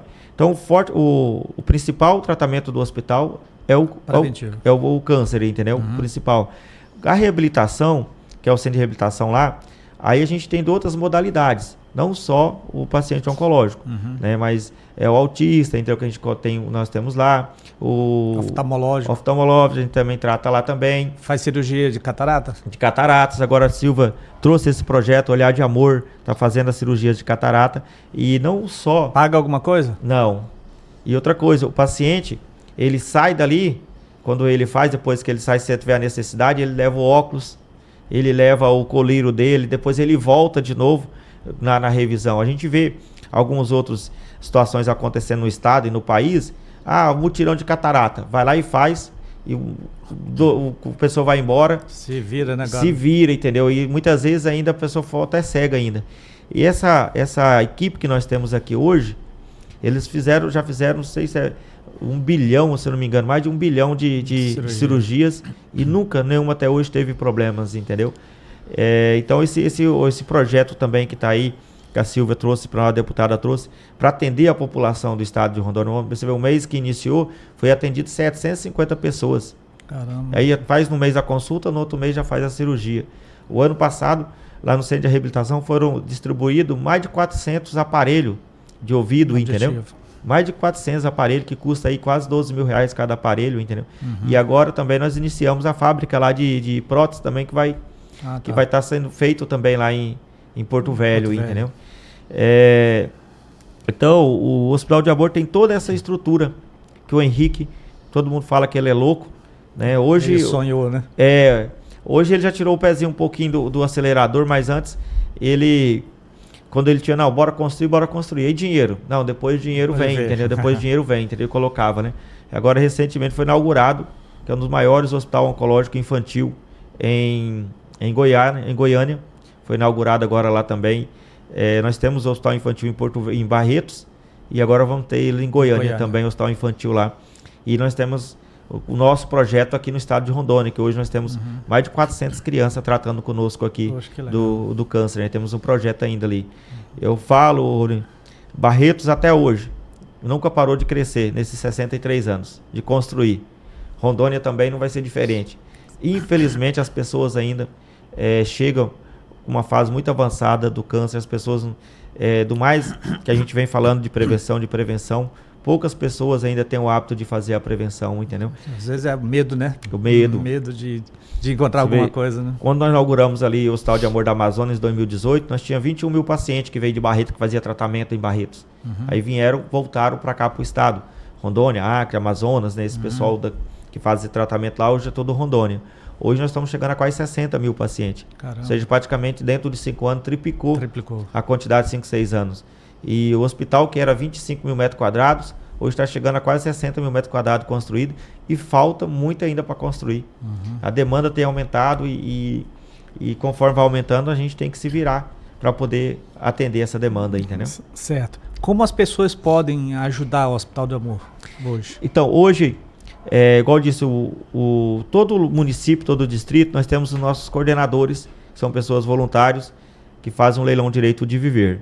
Então, através do leilão direito de viver, que as pessoas podem estar procurando nossos coordenadores, a nossa comissão que tem lá, na época do leilão, e fazendo a sua doação. E também, as empresas que querem fazer parceria podem estar nos procurando também. Você vê, a gente tem ali o irmão Gonçalves, eles fazem o troco solidário. Né? Todo ano chegou o ano de doar, claro, um projeto junto com a população, mas chegou o ano de doar quase 1 milhão de doação através do troco solidário. Esse tempo atrás a gente tinha com uma parceria com a Sustenutri, que acabou agora o contrato, que é cada saco, né, que a pessoa comprava de nutrição animal lá na Sustenutri, eles doavam uma porcentagem para o Hospital de Amor, nessa parceria. A gente tem também em alguns postos de combustível, que é o centavo do bem. Né, todo litro abastecido, 1 centavo, uma porcentagem eles doam por litro para o hospital. Então tem alguns postos que a gente faz essa parceria. Agora mesmo nós estamos com uma parceria com a Van, né, aqui de Ji-Paraná. Tá tendo um troco solidário lá também. Então eles estão arrecadando durante 3 meses e 4 meses e depois o mutante eles vão doar para o Hospital de Amor. Então as empresas podem nos procurar para a gente estar fazendo essa parceria. Porque quando a gente vê que a empresa realmente é uma empresa que quer fazer realmente esse trabalho, a gente permite, entendeu? Claro, já teve algumas empresas que já nos procurou que a gente vê que ela quer se beneficiar, não quer se beneficiar o hospital, entendeu? Sim. E também a gente agora finalizou a declaração de imposto de renda, mas tanto nas empresas como pessoa física, pessoa jurídica, pode ser feito também o incentivo fiscal, entendeu? Então, assim, a pessoa que vai doar lá, um exemplo, vai pagar 10 mil lá para o governo de imposto de renda, acho que pessoa jurídica, ele pode doar até 7% dele, em vez dele pagar o governo, ele paga lá 93%, ele paga para o governo, e 7%... E abate no imposto de renda. E abate no imposto de renda. 7% ele doa para o Hospital de Amor. Poxa, então a gente também tem essa modalidade dentro do imposto de renda. Entendeu? Então, assim, temos vários segmentos. Quando você entra no site do hospital, www.hospitaldeamor.com.br, lá tem a aba de doação. Se a pessoa acessar lá, vai ter vários tipos de doação. Legal. Se querer fazer doação mensal, a gente faz doação que seja no boleto, né?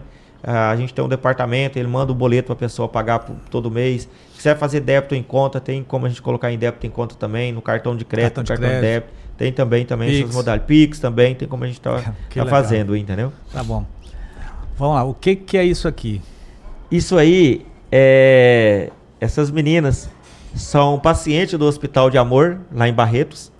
E em Barretos tem um evento chamado, um leilão que é feito, um rodeio pela vida, né?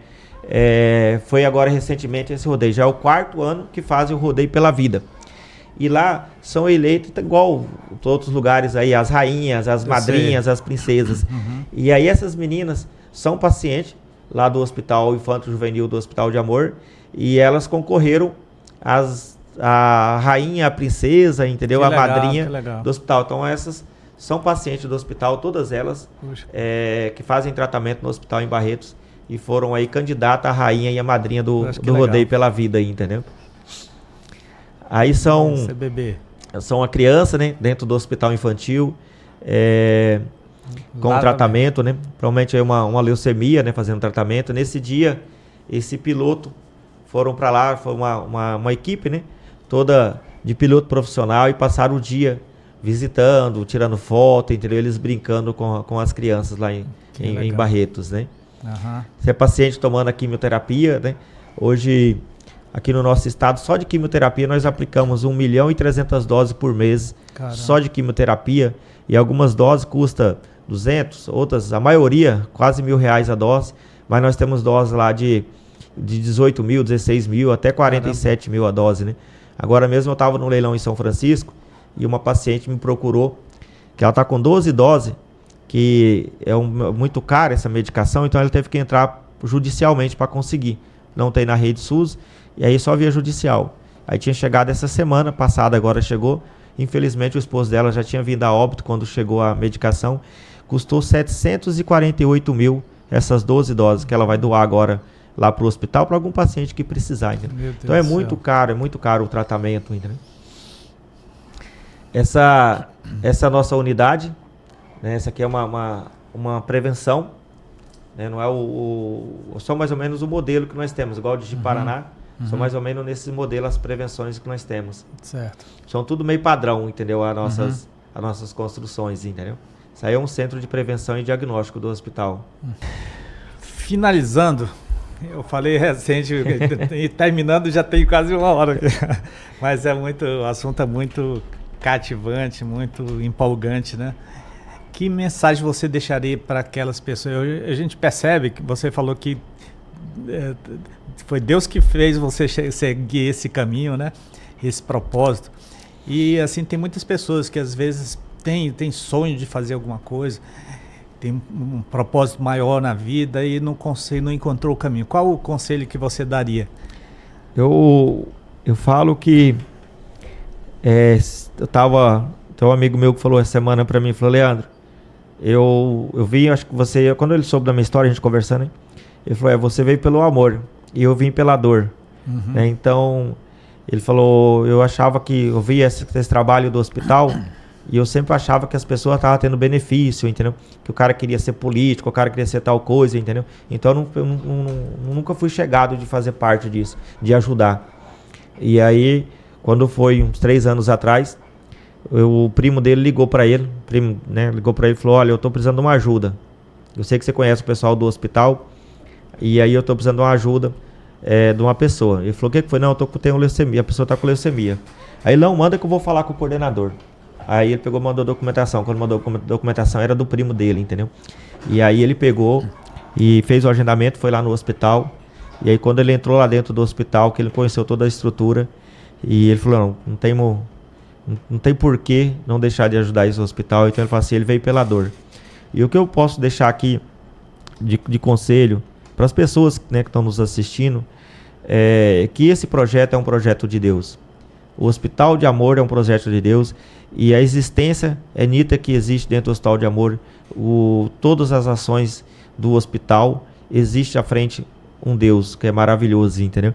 Onde você vê de um pequeno gesto se tornar grande.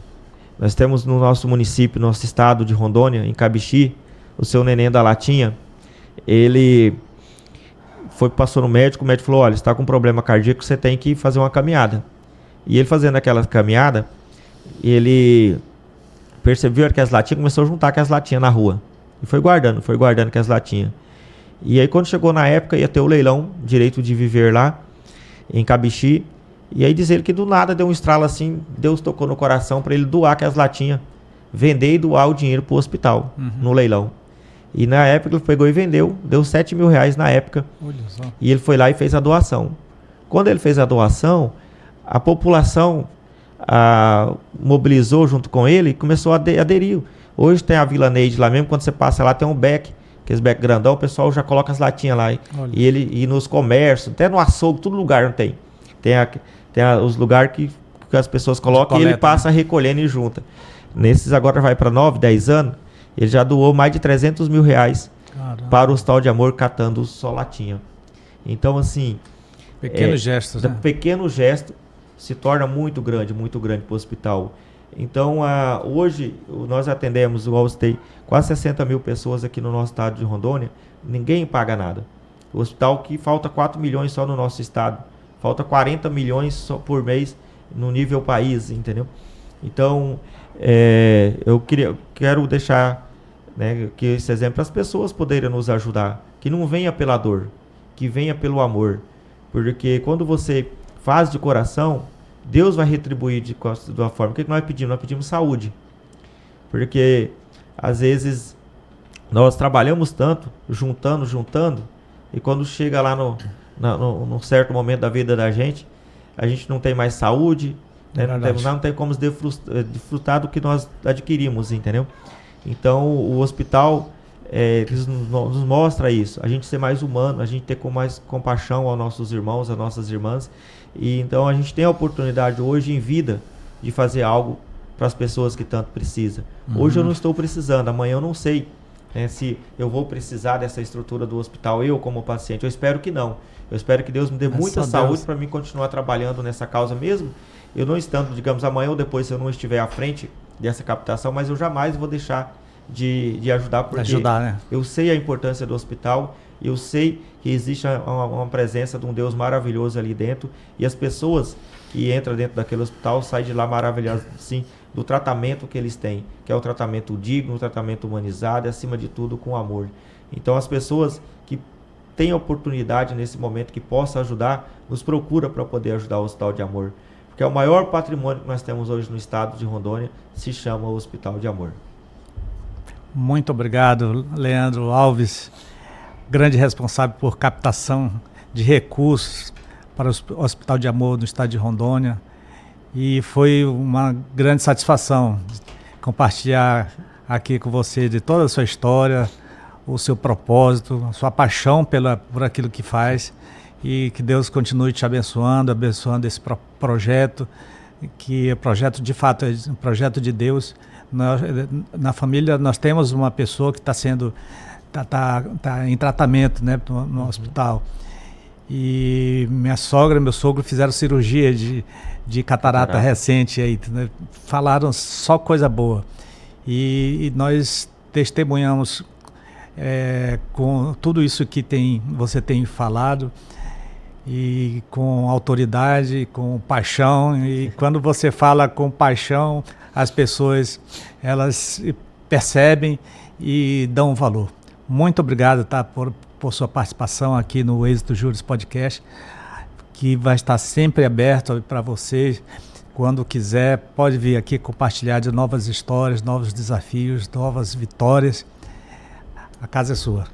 Eu que agradeço pela oportunidade de a gente poder falar um pouco desse trabalho, né? Acho que assim, igual a gente falou muito aqui, né? Um pouco dessas ações do hospital, do realmente, como eu falei, o maior patrimônio nós temos no estado de Rondônia, e eu fico muito grato de fazer parte dessa família do bem. E quero aqui agradecer a todos que são envolvidos nessa causa, a todos os nossos coordenadores, os nossos pessoas voluntárias, nossos doadores, as pessoas que participam em geral, diretamente ou indiretamente, nas ações do Hospital de Amor, não só no nosso estado de Rondônia, mas no país inteiro, entendeu? Uhum. Então, eu tenho muito orgulho mesmo de fazer parte dessa família do bem, e agradeço a oportunidade de a gente poder falar um pouquinho, de levar essas informações, e tenho certeza que isso, quem está nos assistindo, vai tocar no coração deles, e muitas vezes não tem nem noção ou dimensão do quanto é importante esse hospital, e não tenho dúvida que através desse bate-papo aqui, nós vamos colher muitos frutos aí em prol da vida, em prol do Hospital de Amor. Então a palavra é gratidão, gratidão pelo espaço, gratidão por permitir de nós levarmos essa mensagem a todos, a nossa população, aos nossos ouvintes aí. Tá bom, um grande abraço. Fecha a conta, passa a régua.